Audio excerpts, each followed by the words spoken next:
Good now to you. We are pleased to be meeting with you again in this fashion and are eager to discuss with you anything you so choose to help you to know more of yourself. Hello. Hello. I again just want to continue the discussion as we've been having. And what I wanted to start with was in the last time we met, one of the things that you had said to me was that um, the opposite of love in the universe is fear, and that um, to live let me see if I could phrase this correctly. To live by love means to follow what you feel in your heart. And then you gave this example of, for example, your friend wants to meet you on Thursday, but in your heart or your feeling, you really don't want to do it, that it's actually not love in order to go and meet that friend. Even though you think, well, they need me, it's love for me to do that, that it's anti-love or against love.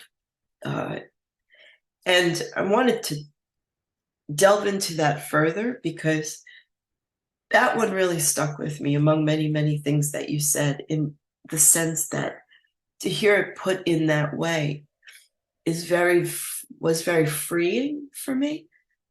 And I've been thinking about it on my personal level, but then I've been thinking about it in terms of the structure of life on Earth, because the difficulty or the inhibitions that I've encountered in trying to listen to what my heart is saying is,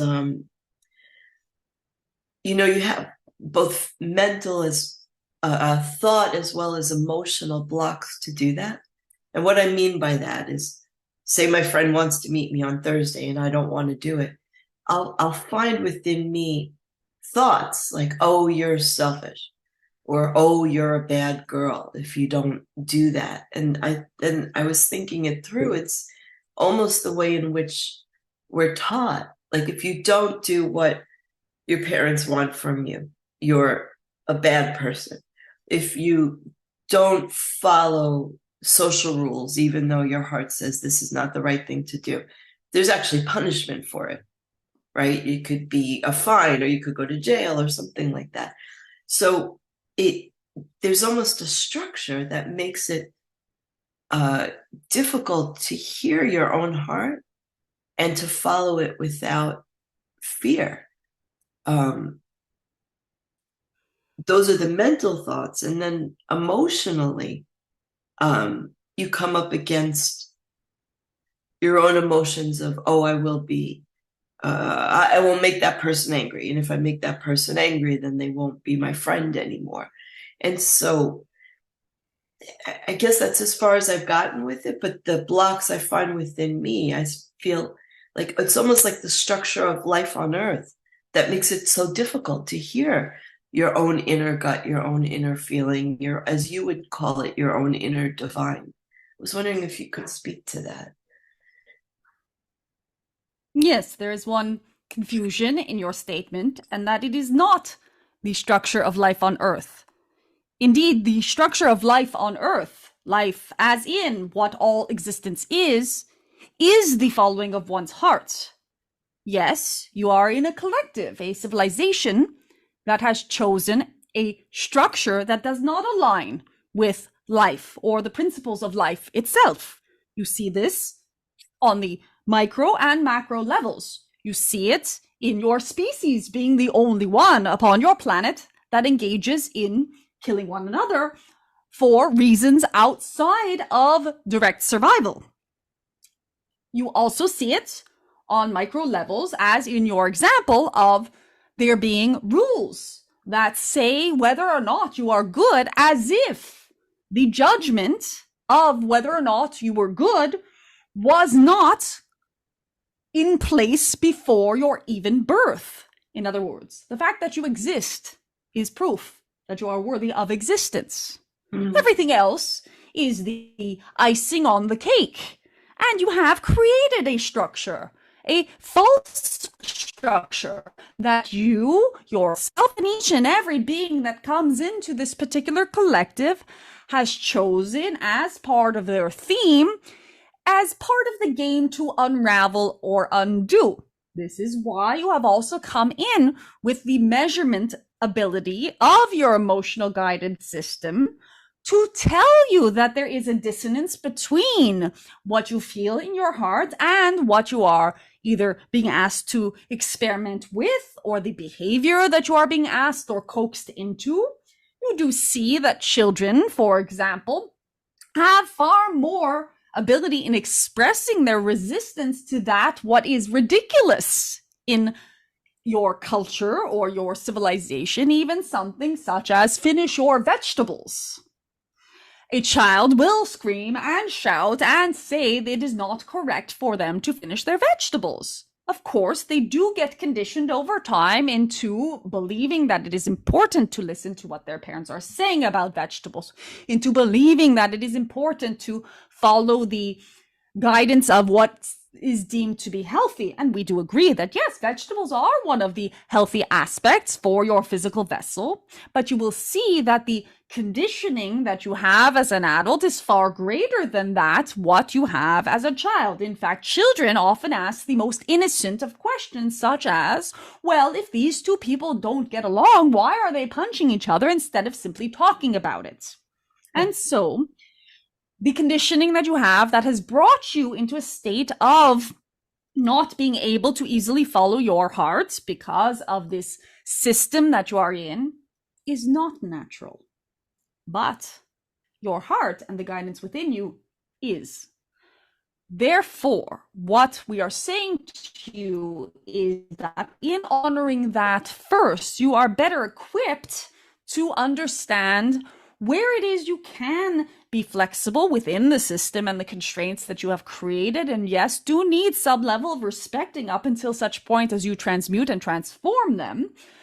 And where it is you do have to go along and follow on with the things that are not necessarily damaging, but that are perhaps not entirely in alignment with what your direct preference is in this now moment. And this is one of the main themes that each and every human being have come into existence to experiment with. Would you like to elaborate further on this? Yes. It is the last sentence you said is sort of where I was starting to think that is that really the largest part of what this whole game is about coming here, is in order to... It is one of the main themes that is a collective theme for you. In other words, there is not or are not many beings, human beings upon your planet who are not directly experimenting with this theme. The question is, how can I follow my heart? How can I make changes to this collective in order to allow my and also the hearts of others to more easily be followed in a day-to-day experience? There are some, yes, that do not have this theme within their experiencing or have not become aware of having this theme within their experiencing, and they are on other journeys that are of a collective nature. But indeed, this is one of the main struggles that you have, because you do get very quickly conditioned into many things that are not appropriate for you on an individuated level, including making decisions about how to spend your time that are not in alignment with your desires, how to interact with others that do not feel holistic or even at all healthy for you at times. And so it is a balancing, this theme of balancing that what seems to be real on a material level and the whispers that are coming through you from source itself. Yes. So I'm thinking on a personal level, my partner, that he got so sick. I actually think it was related to this particular struggle that we're talking about, that his life just got so out of balance because he was making choices and decisions and living in a way that was so not in alignment with what his inner being wanted to do. that in the end, a part of him just gave up and he just left for a while. I'm not sure, but it feels like that, like the extreme illness was just the body giving out, saying, I can't live in this way anymore because you're living so against, from all the pressures of the things in his head telling him, oh, you should be this way or you should do things this way, being so fundamentally against what his most inner self wanted to live and be and do, that in the end he just collapsed. I'm not sure if I'm correct, but The body is always one of your allies in helping you in your soul evolution. Therefore, most ailments are related in some part, although there are other dynamics as well, to what you are describing, yes. you say that again about the body? It's your ally? The body is a collaborator in your soul evolution. Therefore, it is one of the tools or the instruments of you having catalyst brought to you, or not catalyst even, yes, but invitation brought to you in order to facilitate more of your soul's evolution. Therefore, at some point, and this is almost always guaranteed, if you are living out of alignment with your inner being, your body will help you in the form of things perhaps that are not in your preference to finding that realignment. And often, what you are calling disease or ailment is a manifestation of the body contributing towards your best interests in, yes, stopping you, in the case of him, from continuing the actions that are going against the inner being of his isness. And it is, of course, we said there are other elements related to a soul contract that he has with you as his caregiver, a soul contract that he has with all those around him, with the things that have been ignited within you that would not have been had he not had this experience. But in his choosing, or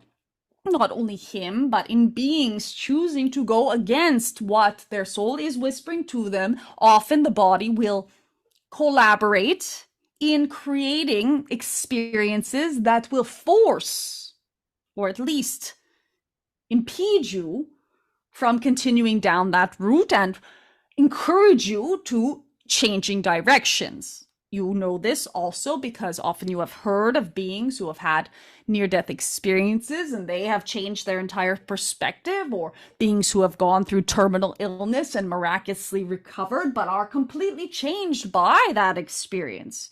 Your bodies are one of the main contributing forces towards your soul evolution. Yes, yes. So in that, it's connected, but not 100% because my thoughts are not clear. But I was also thinking, I have a lot of circumstances in my life that are making me think this way again, that people and even organizations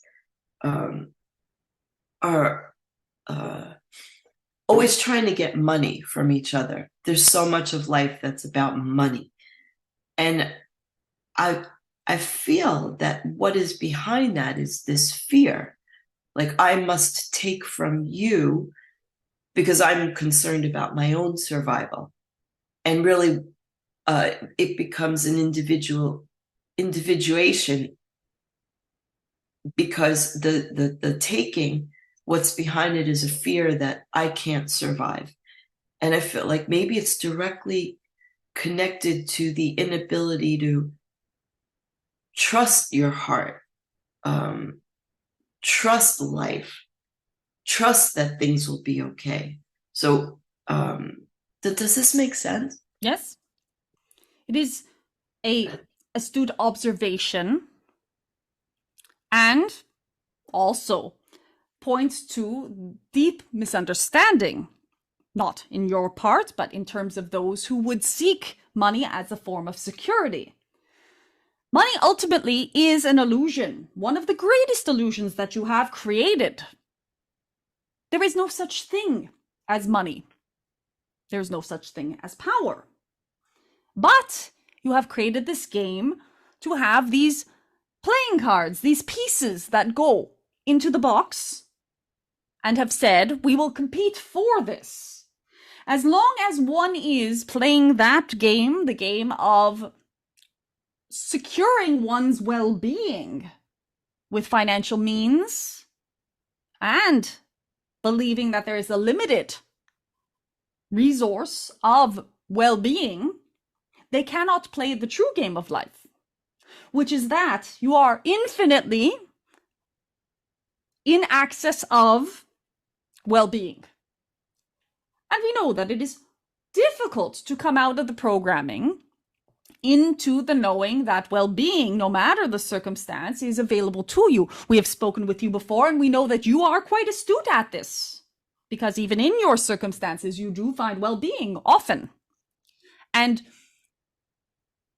in letting go of the concept that resources or survival or happiness is limited, one no longer needs currency to access it.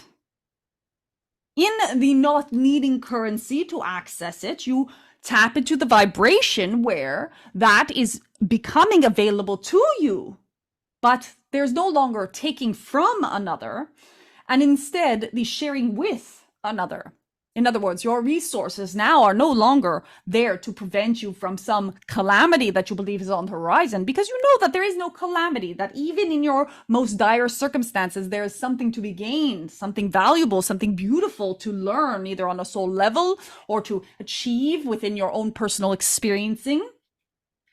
And you then see any resources that do come into your material experience as something to be able to be used to be creative with. Creative in all of the ways that you have since learned to be in service to others. Greed, yes, is fear. But it is also peppered with this concept of unworthiness. Because if you were secure, or if these beings were completely secure in their worthiness, then the need that is coupled often with greed of power would no longer be necessary for them either. Because in complete confidence, you do not need to have power over another. You simply have natural authority to share with them in whatever ways that they would benefit from your wisdom or from your generosity or from your creation. And you can see this also in your more honored personalities that have come through your existence that you look at and you say, well, this person simply was here to share their gift with the world. You used a few words. I feel you're using them differently than the way that I would understand them. When you put greed, Yes. greed with worthiness. Can you elaborate on that? We said that greed or a seeking of power is related to insecurity and unworthiness. In other words, if you believed you were worthy of your existence and that was guaranteed, then there would be no need to be in competition with another being. There is nothing to compete for. You are worthy, you are existing, and so are they. Simply two pinhole perspectives on the same existence of the universe. The moment you have an insecurity about whether or not you are okay, whether or not you are allowed to be here, whether or not there is enough for you and for them, power or the seeking of power becomes attractive to you. And power means showing the other that you are more worthy than they are, more important than they are, more fantastic or brilliant than they are. There's no need for that because each and every one of you is exactly the same in your level of worthiness, no matter what actions you have partaken in your life. Each being is here with the same exact mission of being that part of the universe that would have been missing had they not been in existence. It's almost another way of saying what you said at the very beginning when I was talking about the constraints. I find in terms of thought and emotion in fulfilling what my heart's desire, the question of you're a good person or a bad person. You said, well, fundamentally, you're good just because you exist. This worthiness is tied to that intrinsic value. Am I correct? Yes, but even more so, you are not good because you exist because you exist. There is no Yeah. such thing as good or bad. There is simply isness. When you understand that there is simply isness, you suddenly also free up all of your own free will. In that, you cannot actually, from a space of believing that you need to achieve worthiness, exercise the beautiful creation of divinity that you are, because you do not have access to the isness that you are, or what you were created as being, or created yourself as being, to be more correct. So, when you simply say, I exist, good, bad, ugly, warts and all, whatever it may be, you suddenly become extremely free to then go ahead and create whatever version of whatever most fantastic isness is that you, from your own perspective, would like to become.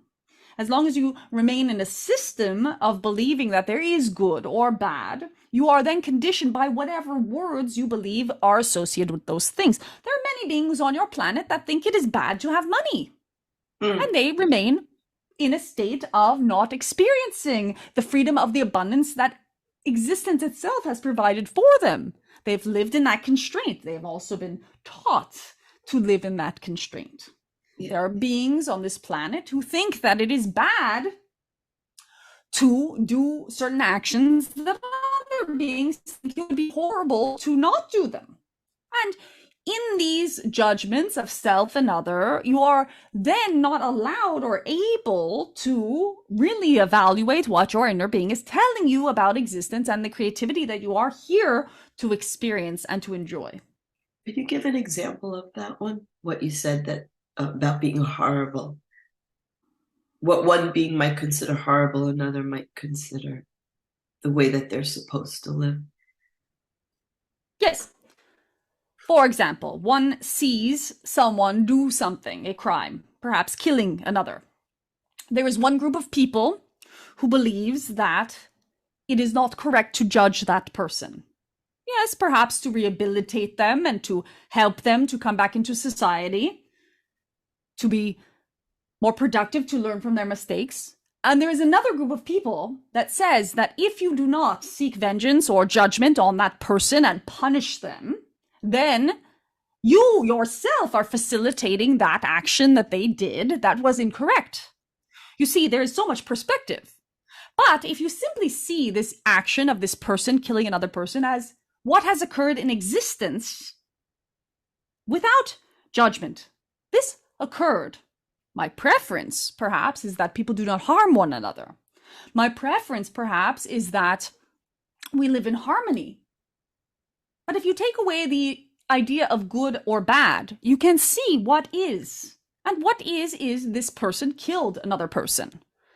Now, from that space, without thinking about whether or not they should be punished, whether or not they are damned, are they good, are they evil, you can begin to address the underlying what is occurring that has led to this, and how can we as a collective put our energies towards ensuring that we are changing and evolving in a way in which this particular action no longer either feels necessary for that person, no longer feels appealing for that person, no longer feels interesting for the parts of society that are similar to this particular person, and is no longer active as an energy within myself or others. And this does not occur by punishing the one murderer. If it was the case, then you would have no longer any murderers on your planet. Yeah, Instead, right. what you have is repeated offerings and invitations to look deeper into the human condition and the changes that you as a creator, as creators, as a collaborative endeavor would like to make on your planet. You call for peace, often while simultaneously inciting hatred. This is not a logical way to manage your desires or preferences in existence. And continuing to do so continues to inform the universe that you need more examples and more invitations to come to new conclusions and new behaviors towards resolving things that are out of balance or not within your preference or no longer serving you. Yeah. Well, as an individual, you can't change the entire group, but you could at least change your own self. And it seems to me that really grasping and then embodying a perspective of not judging yourself by worthiness or good or bad, or is so very, very freeing. To say, well, what you said earlier, that I'm thinking about the world, I'm thinking about my own self. Yes. Because in the end, I can't change the world, but I could change the way that I live within this world, and maybe that could change someone else because they could see me and it could be an example. Yes, and that is how it works. It's so, and I'm it sounds philosophical, but this is actually very, very important for me and very moving, because as I make my choices in life, it's based on what I believe and what I perceive, and because even say the question about money, I know when I worry about money, I move into fear. Yes. When I don't, and I trust that life will somehow be okay, then I move into a space of peace, even though I can't see what's ahead, but I move into a peace and a trusting that I'm good. That I'm here. Life is lovely. Even in the midst of this chaos, life is lovely. Everything will somehow work out for our finest good. And I can actually navigate my life into a more beautiful future if I could grasp onto these concepts in the way that you're explaining it now. Does that make sense? It does, and it is all we ever invite you to do. In other words, you are correct. You cannot change the collective if you cannot change yourself, or if you cannot step into these energies within yourself. And it is a moment-to-moment endeavor. There are times you have energy come up of anger or fear, and you would like to behave in the way that you have done in the past. You would like to blame someone for your emotional state. You would like to say this or that is wrong. You do feel judgmental. Yes, these things occur on a regular basis, and you are correct again in the assumption or the knowing that accepting that you are human is the first step. Accepting that you will be at some point judgmental. You will be at some point in a space of losing your temper. You will be at some point in a space of feeling so sad that you think you cannot go on. And in those moments, with the grace to not judge yourself and to simply giggle and say, well, this is the energy that is here now. Oh, well, it is not my fault. I am not a bad person. There's no consequence to this energy being here, except that it is. You develop a relationship with the isness, the energy of what creates existence itself, that is so holistic, so beautiful, so accepting, that it is in alignment with the way that God, if you choose that word, sees existence. And in your alignment with God, accepting the fact that you are ornery, or accepting the fact that you are sad, or accepting the fact that you thought that that woman's hat was so ugly that you whispered it into your friend's ear. Yes, judgmental, yes, gossiping, etc. But you accept that that is simply what occurred in that moment. Well, then your vibration naturally raises so that those types of occurrences don't occur nearly as frequency. You see an ugly hat and you say, well, isn't it interesting that there is someone else who has a different preference for hats? Or you find yourself making better choices when you see something in the world that you do not agree with, or that does not meet your preferences. You see something and you say, isn't that interesting? I've learned something about my preferences. Now how can I go and create from that point of knowing what I do want? So you are right. It is the case of the self-acceptance first. Because the self-acceptance, or stepping into that energy of self-acceptance, aligns you with the way that the existence of all that is sees you already. And then gives you the perspective to see everyone that way as well. And then you basically lose your judgment. Am I right? You lose your judgment, but also you free up your ability to create from outside of that judgment. Your judgment is a tool. We will say, it is correct that you observe the world and you see what is of your preference and what isn't of your preference, because you did come here to create something uniquely yours. Imagine a lump of clay being placed in front of you on a table for you to sculpt. You would not be able to create the sculpture that you would like if there was not some clay that you would choose to eliminate and there was some clay that you choose to put in a different position, etc. If you were to look at this clay and say, I must not be judgmental of the clay and accept it exactly as it is, well, yes, you would have a sculpture, but it would be the same lump of clay that you started with. As you remove pieces of clay to, for example, form the handle of a teapot, you are not saying, I am removing this piece of clay because this piece of clay is evil, because this piece of clay is bad. You are simply saying, this is not to my preference of the creation that I am wanting to make in this particular session of creativity. And you put those pieces to a side. There's no judgment in there, but there is discernment that those particular pieces of clay, and we are not saying the pieces of clay are people. We are saying they are circumstances, they are situations, they are things that are stimulating to you in your existence. Those particular pieces do not serve for the creation that I am wanting to create. But remember that for every drawing and for every sculpture, the negative space around it is what gives its form.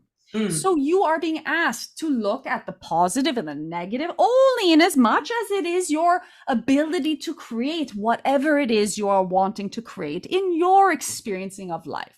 So the moment you stop judging the clay as this is bad clay, that's good clay, you are able to be that creator more freely because you say, this serves, this simply does not. So you're using the clay as an analogy for life itself, am I right? And all yes, the life itself and everything life? that is presented to you that you could possibly observe. Okay. So yes, I get it. So you're saying it's not judgment. You just say, well, that's not for me, not this time around anyway. Yes. Or that particular thing that I believe is not for me stimulates me to place this sort of change within my experience, within my isness, that will create something new from that understanding that that is not of my preference. Could say that one more time? I'm sorry. The seeing something that is not of your preference Yes. is often, and we would say almost exclusively, an invitation for you to discover more about what is your preference in order to free up the energy to create that in the existence that you are being presented with. Oh, that's interesting. Okay. So, for example, if we go back to what I was saying, what I feel greed, which I see so often, and have to interact with people who have it, feels so bad to me, but that's an opportunity for me to become the opposite of greed. Yes. Okay. And we will remind you that the greed or generosity, which would be its opposite, Yes. both require abundance. Huh. To be generous, you must be in a space where you understand that greed is not created from abundance. It is a choice of what to do with it. Could you elaborate that? Yes, often people, and we did touch on this earlier, believe Right. that, for example, money is bad in itself because it causes greed. That is not the case. Your Yes. abundance is something that is your birthright if you can acknowledge it and recognize it. To Right. become someone who is generous, one must have access to a knowing that they themselves are abundant.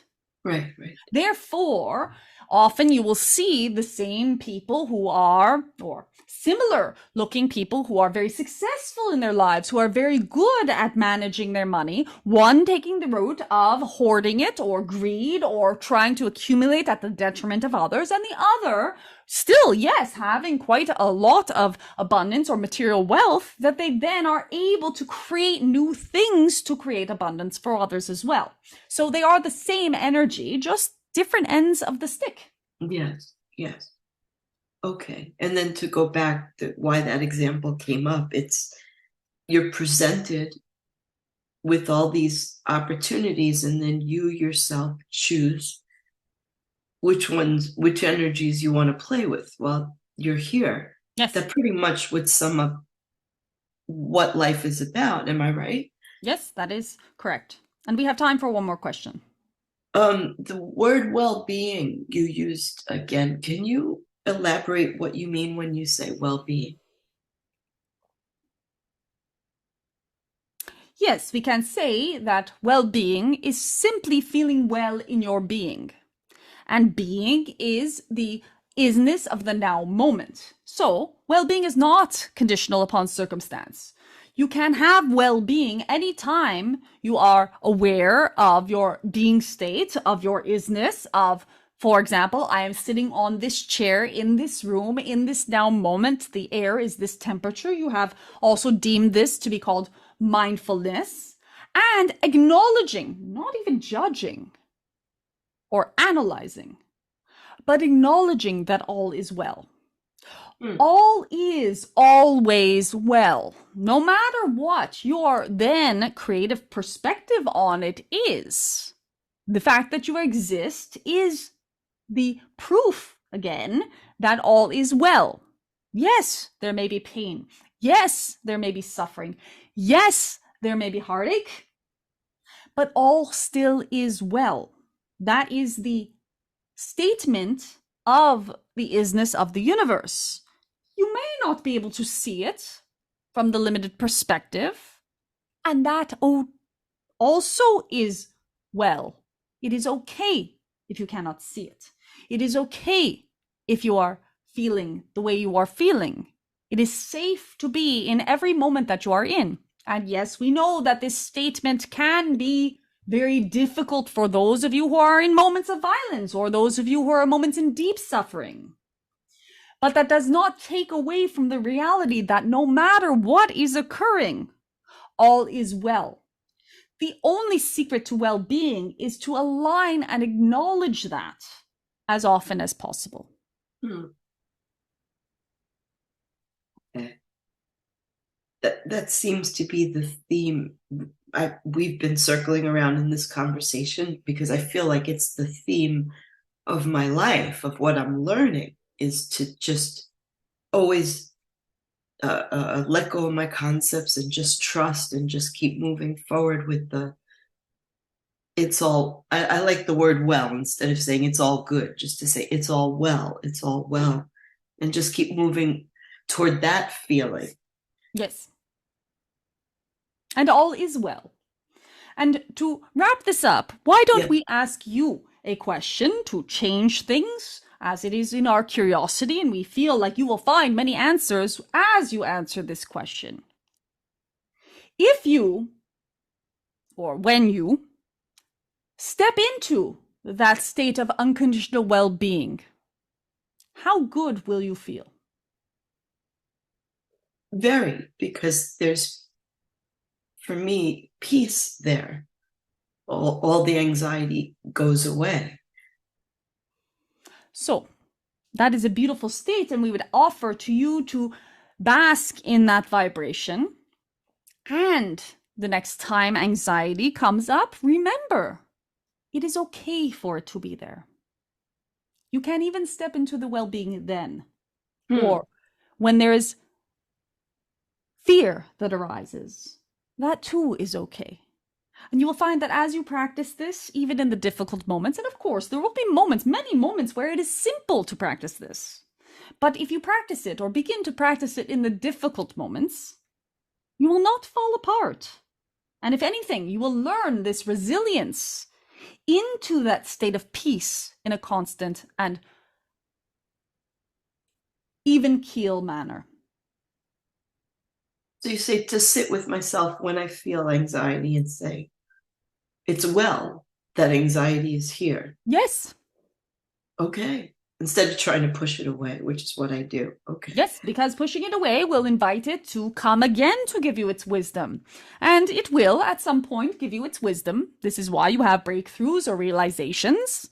You are always being offered new wisdom, new expansion. The anxiety is no different as another friend coming to the table to say something to you. So, as it does, all is well. The anxiety is here, and that is well. And I will sit, and perhaps today will be the day that I understand something more about myself, or understand something more about why this energy is arising for me. And then, in the learning of whatever messages are there for you, perhaps to let go. You had mentioned the anxiety around money at times, to let go of that habit of stressing about that. Then you will find that it comes up less frequently because it has given you the information that it served. Mm.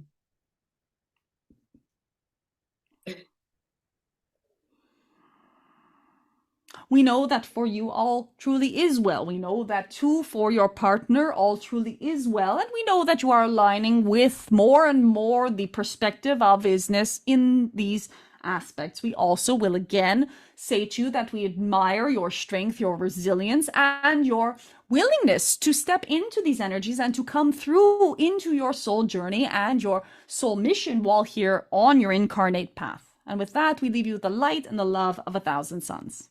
Anai.